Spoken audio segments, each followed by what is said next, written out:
The year is 633 AD. The balance of power in Iraq is shifting at astonishing speed. Across the western territories of the Sassanid Empire, military positions that had appeared secure only months earlier are collapsing. One after another they fall. The armies of the Rashidun Caliphate have crossed into Iraq. At the center of this offensive stands Khalid ibn al-Walid, the commander remembered by Muslim tradition as the Sword of Allah. His campaign has already become a sequence of rapid victories. At the Battle of Chains, the Persian frontier forces were defeated and the gateway into Iraq was forced open. At the Battle of the River, Khalid continued his advance through the difficult landscape surrounding the Euphrates. At Walaja, a larger enemy army was caught in a devastating maneuver and crushed. Then came Ulais, a violent confrontation that further weakened Persian authority and shattered another coalition raised to resist the Muslim advance. Yet the campaign showed a broader method than battlefield aggression. Khalid is not simply moving from one enemy formation to another. He is creating a military system in which speed, intelligence, diplomacy, intimidation, and calculated violence all serve the same strategic objective. At Hira, this other side of his command became unmistakable. Rather than destroy an important urban center unnecessarily, Khalid negotiated its submission. The city became a major Muslim administrative base in Iraq, allowing the campaign to advance without turning every conquered population into a permanent enemy. Then the army moved against Anbar. There, Khalid confronted a fortified position that could not simply be overwhelmed by cavalry. His archers were used with extraordinary concentration and discipline. The encounter, later remembered as the Battle of the Eyes, showed that even defenders protected by walls could be psychologically broken. Khalid had found a weakness he could exploit. With Anbar secured, the Muslim position along the Euphrates had become increasingly dangerous for the Sassanid Empire. The routes connecting western Iraq were being pulled away from Persian control. To the east and north lay the greater heartland of the empire, including Ctesiphon, the Sassanid capital. Emperor Yazdegerd III desperately needed time to rebuild military resistance. But Khalid could not simply turn north and continue toward the imperial center. A threat was forming behind him. Reports began arriving from the desert west of the Euphrates. Men defeated or displaced during the earlier fighting had not disappeared. Persian soldiers and Arab-Christian tribal forces were regrouping. Some belonged to communities whose warriors had already fought Khalid. Their losses had created a powerful desire for revenge. Their gathering point was al-Tamr. The name was associated with its springs and date palms, but its significance went far beyond agriculture. al-Tamr stood between the open desert and the cultivated lands of Iraq. Caravans, tribal movements, and military forces passing between those worlds could make use of the oasis. Whoever controlled it possessed an important position on Khalid's western flank. And al-Tamr was not undefended. A fortified complex protected the settlement. Inside was a Persian garrison commanded by an officer named Mehran. These Sassanid regulars represented imperial military power, but they were not alone. Large numbers of Arab-Christian auxiliaries had also assembled in the region, including warriors associated with the Taqlib, Iyad, and Namir tribes. The tribal force had its own leader, Akka ibn Qais an-Namari. Akka was not approaching the coming battle as a frightened subordinate of the Persians. He was a recognized Arab chieftain and warrior, confident in his knowledge of desert warfare, and convinced that men of his own background understood Khalid's army better than Persian soldiers ever could. That confidence would determine the entire battle. As news of Khalid's approach became certain, Mehran prepared his Persian troops to confront the Muslims. The obvious course was for the imperial regulars and their Arab allies to fight together. Their combined strength might force Khalid into a prolonged engagement before he could threaten the fortress. Akka argued for something very different. According to the historical tradition preserved around the campaign, the Arab commander essentially told Mehran that there was no need for Persian soldiers to take the leading role. Khalid and his troops were Arabs. Akka's men were Arabs as well. They understood their language, customs, methods of combat, and habits of war. In Akka's view, this was a struggle his tribesmen were better qualified to fight. The implication was unmistakable. Let the Persians remain behind. Akka would defeat Khalid himself. It was an extraordinary calculation. By this stage of the Iraqi campaign, Khalid had already demonstrated that he was far more than a tribal raider operating according to predictable desert customs. He had defeated organized imperial formations, maneuvered armies across difficult terrain, conducted sieges, negotiated cities into submission, and repeatedly exploited weaknesses in enemy coalitions. Akka nevertheless appeared convinced that familiarity with Arab warfare would be enough to neutralize him. Mehran accepted the proposal. Whether the Persian commander truly believed Akka could win or simply preferred allowing the tribal forces to absorb the first impact of Khalid's attack is impossible to determine from the narrative alone. Either way, the decision divided the defenders at precisely the moment when unity was most important. The Persian troops withdrew toward the fortress and remained in reserve. Akka deployed outside. He placed himself prominently with his warriors, presenting the approaching Muslim army with a tribal coalition whose strength depended heavily upon his personal prestige. This was not merely tactical positioning. In the martial culture of the region, leadership could be intensely personal. Warriors followed men whose courage and reputation held a coalition together. That made Akka powerful. It also made him vulnerable. Khalid reached al-Tamr during the campaigning season of 633. From his position, he could see something unusual almost immediately. The Persian regulars were absent from the forward battlefield. Instead, the Arab auxiliaries had taken the field alone, with Akka visibly positioned near the center. For another commander, that arrangement might have encouraged a conventional attack. Infantry could be brought forward. Archers could soften the enemy line. Cavalry could probe the flanks. The battle could unfold in stages. Khalid saw another possibility. He recognized that the army in front of him was not simply a collection of soldiers. Its cohesion rested on the authority of one man. If Akka remained standing, his warriors might fight with confidence. If Akka disappeared in front of them, the coalition's morale could collapse before the battle itself had fully started. Older Arabian battles frequently included encounters between prominent warriors before the main formations collided. Akka may therefore have expected some kind of formal challenge, perhaps involving an opposing champion. Khalid gave him no time for ceremony. Instead of beginning with a full attack, the Muslim commander suddenly drove his horse directly toward Akka. He went personally. The action was so sudden that Akka's guards had little opportunity to understand what was happening before Khalid had already closed the distance. Then came the moment that transformed the battle.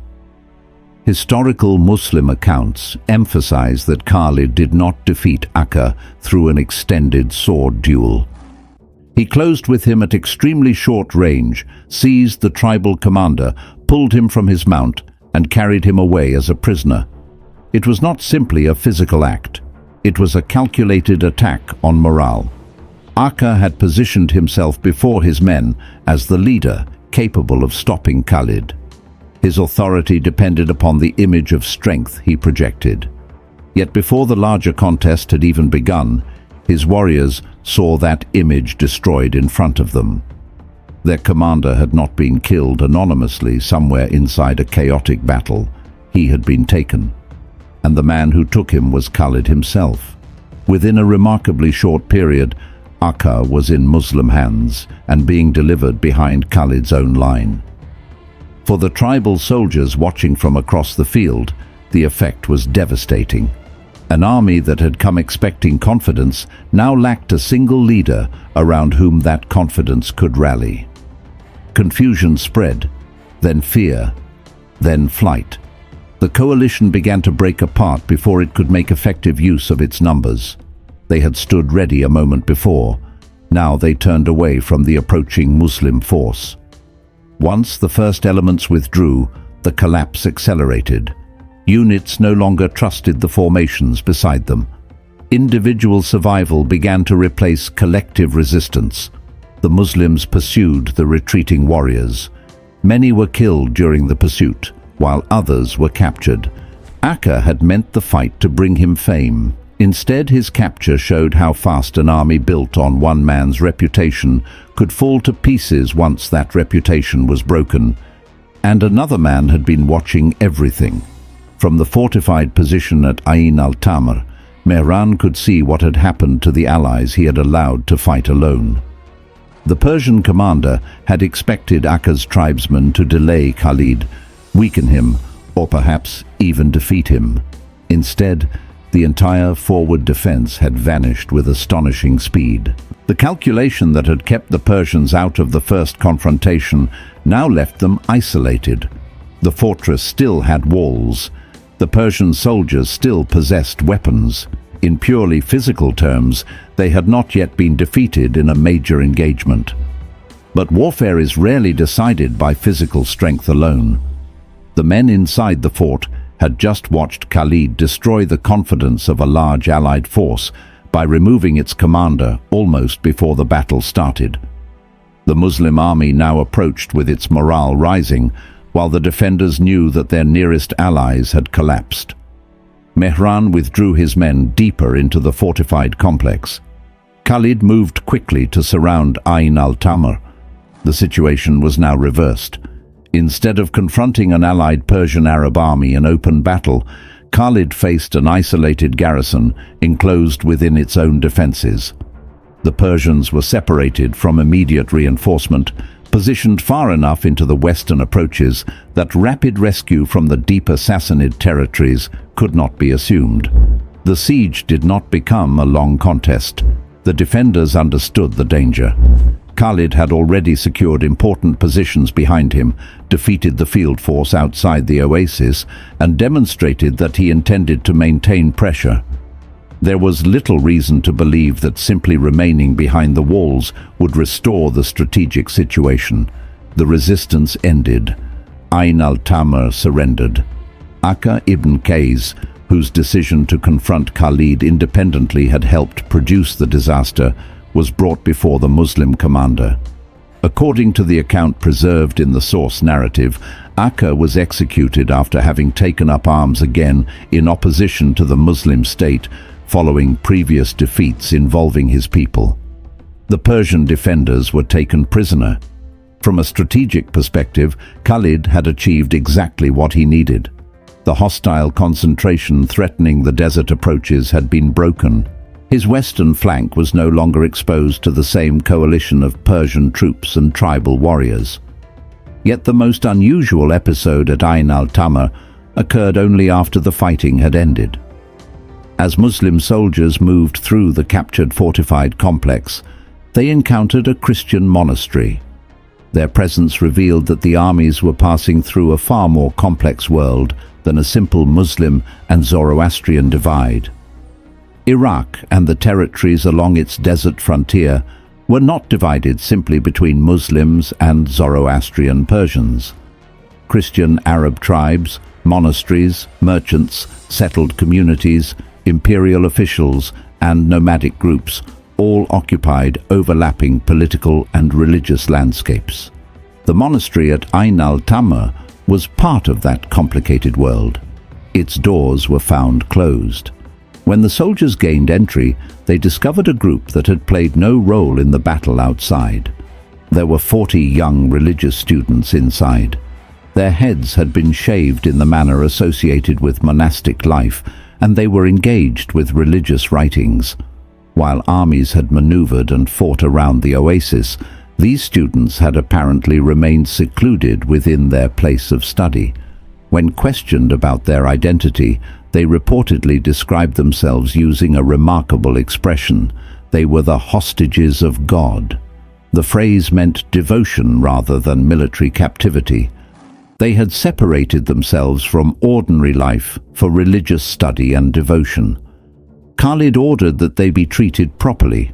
Nevertheless, according to the wartime practices described in the historical tradition, the 40 were taken from al-Tamr and eventually brought into Muslim society in Medina. To a modern audience, the idea of religious students being carried away as captives is understandably difficult. The episode belongs to a 7th century world governed by legal and military practices radically different from contemporary norms. But within the narrative of early Islamic history, the significance of these captives did not end with their removal from the monastery. The tradition connects some of them and their descendants with later figures of extraordinary importance. The men who had once lived in isolation at Ain al-Tamr entered the rapidly expanding society of the early Islamic State. Over time, they and their families became integrated into that new environment.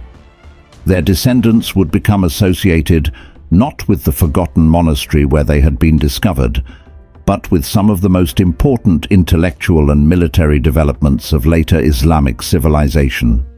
One name traditionally linked to their descendants is Muhammad ibn Ishaq.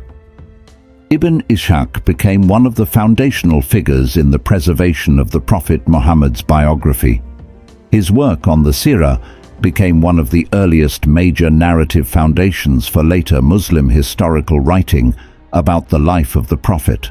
Another famous figure connected in the historical tradition to the captives of Ain al-Tamr was Musa ibn Nusayr.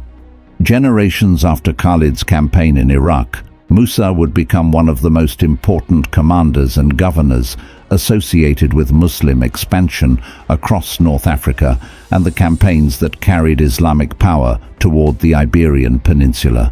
Thus, the capture of a remote desert oasis was remembered not only for the dramatic seizure of Acre and the surrender of the Persian fortress. Men found inside a monastery would become linked through later generations to the intellectual and military history of an empire that did not yet exist when Khalid found them.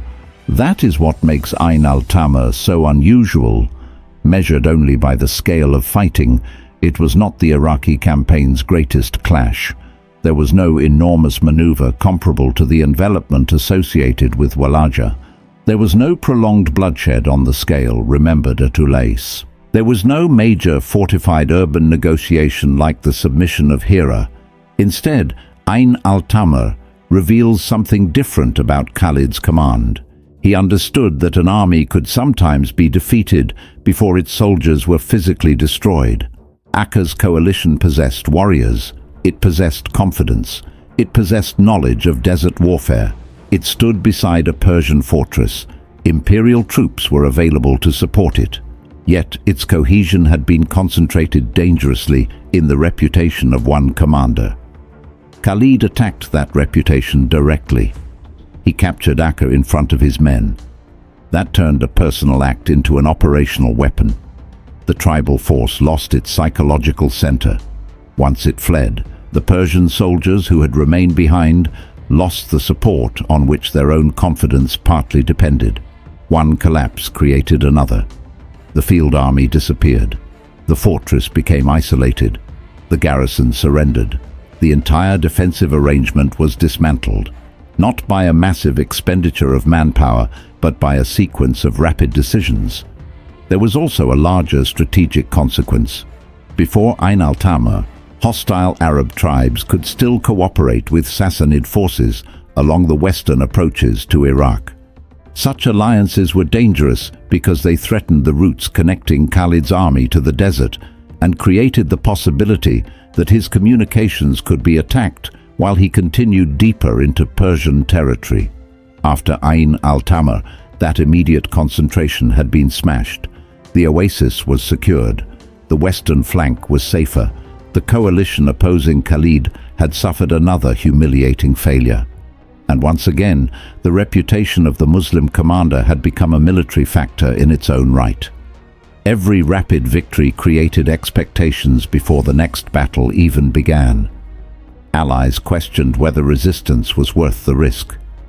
Garrisons wondered whether reinforcements would arrive. Tribal leaders had to consider what had happened to the men who had already confronted him. Fear could travel faster than cavalry. For Khalid, however, there was little opportunity to remain at al-Tamr and enjoy the strategic success. The campaign was about to change direction again. A message reached him from far to the south and west. It came from the deep Arabian desert. Another Muslim commander, Iyad ibn Ghanm, was in serious difficulty around Dumat al-Jandal. The situation was dangerous. Iyad's force was facing enemies strong enough to threaten its survival. It was an appeal for rescue. That created a severe strategic dilemma. To the north and east stood the greater prize of the Persian campaign. The Sassanid Empire had been shaken repeatedly. Khalid had captured cities, defeated armies, and secured important routes. Continued pressure might open the way toward even more important imperial territories and eventually toward Ctesiphon itself. Momentum mattered. Every delay gave the Persians time to organize new forces. Yet somewhere across the desert, another Muslim army might be destroyed if Khalid refused to move. He therefore faced two completely different demands. One was the logic of conquest, the other was the obligation to rescue fellow soldiers. Khalid chose the rescue. Instead of continuing immediately toward the heart of Sassanid power, he prepared to move once again across the desert, toward Dumat al-Jandal and toward another enemy concentration. The decision is essential to understanding the rhythm of his campaigns. Khalid's army was not following a simple straight road from Arabia into Iraq. It was being required to turn, react, march across hostile terrain, eliminate threats, secure allies, and then redirect itself before enemies could take advantage of its movement. al-Tamr had demonstrated his mastery of psychological warfare. What came next would test something different: mobility over extreme distance and the ability to reach a threatened army before its enemies could destroy it. Behind Khalid stood the captured oasis, the defeated tribal coalition, and the surrendered Persian fortress. The strange monastery and its 40 students would later enter a much larger history. Ahead of him stood the desert, and somewhere beyond it, Iyad ibn Ghanm was waiting. The campaign in Iraq would have to pause. The sword of Allah was turning toward Dumat al-Jandal.